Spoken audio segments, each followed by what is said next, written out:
درود، خوش آمدین به چنل دانش زندگی. مجتبی اردم‌ام، مربی تقویت حافظه و سلامت روان. این اولین مطلب ما در یوتیوب در مورد درمان استرس و اضطراب در 4 قسمت تقدیمتون میشه. حتما من رو حمایت کنید تا بهترین تجربیات خودمو در این چنل در اختیارتون بذارم. خیلی خوش آمدید به دوره درمان استرس و اضطراب. یکی از پرچالش‌ترین مسائلی است که مردم کشور ما باهاش درگیر هستند. خب در این دوره قرار ما استرس و اضطراب شما رو به حداقل ممکن برسونیم.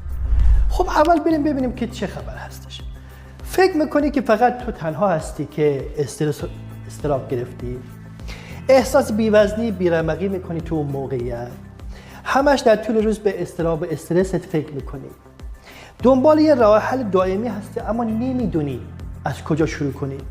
خبر خوش اینه که ما کنارت هستیم که انشالله این مسیر رو به راحتی طی کنیم. خب فصل اول با هم دیگه شروع میکنیم، ریشه یابی و دلایل اضطراب و استرس. خب اولین جایی که معمولا درگیر استرس اضطراب میشه گوارش ماست. ببینید وقتی گوارش ما درگیر میشه فعالیت سیستم عصبی سمپاتیک ما بیشتر میشه. وقتی این فعالیت سیستم عصبی سمپاتیک ما بیشتر بشه باعث کند شدن دستگاه گوارش و اینکه خون رسانی رو به صورت خیلی ضعیف به اون دستگاه میرسونه. بنابراین باعث میشه که مشکلات مانند سوزش دل و حالت تهوع و نفخ و گاهی وقتی در مثلا بیماری‌های مثل پانیک و بیماری‌های اضطرابی باعث سردی معده و گوارش میشه. دلایل بروز ناگهانی استرس اضطراب زمینه ژنتیکی داره. خب خیلی‌ها به صورت ژنتیکی هستش که میشه گفت از قدیم که بهشون به ارث رسیده و متاسفانه اونها وارد این قضیه شدن. یکی از عوامل دیگه‌اش محیط پر استرس هستش.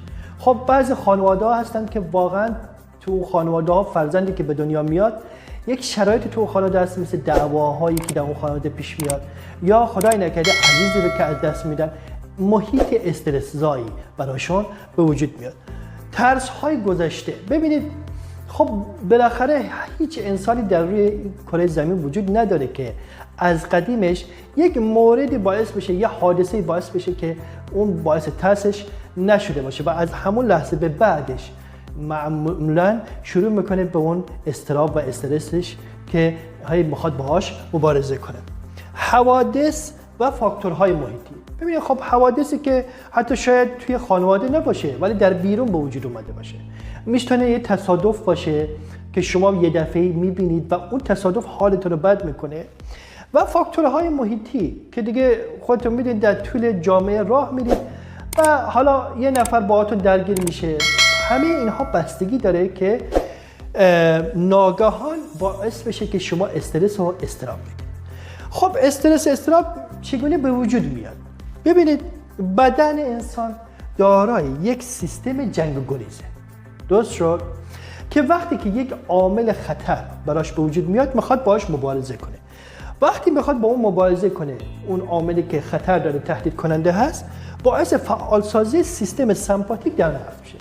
این سیستم سمپاتیک در مغز میخواد باعث بشه که اون قضیه، اون چیز خطری که براش به وجود اومده، اون محرک تهدید کننده رو کنترل کنه و این باعث میشه که یه دفعه‌ای شما وارد مرحله استرس و اضطراب میشید. مثلا در افراد مبتلا به پانیک که خودم 2 سال درگیرش بودم و اختلالات اضطرابی که بعضیا دارن، معمولا این حتی در جمع‌هایی که میخندن یا سخنران‌هایی که میرن بالای سن و پانیک دارن این به وجود میاد و جالبه برای افراد عادی یه چیز عادیه و اصلا میگن مگه میشه یه نفری که مثلا توی جمع هست همه دارن میخندن و اون دچار استرس و اضطراب بشه. بله، یک هیجان بیش از حد باعث اضطراب میشه. خب ما فصل اول با هم طی کردیم، میخوایم بریم برای فصل دوم که درمان‌های ساده و پیشگیرانه است. خیلی ممنونم که تا اینجا به حرفام گوش دادید.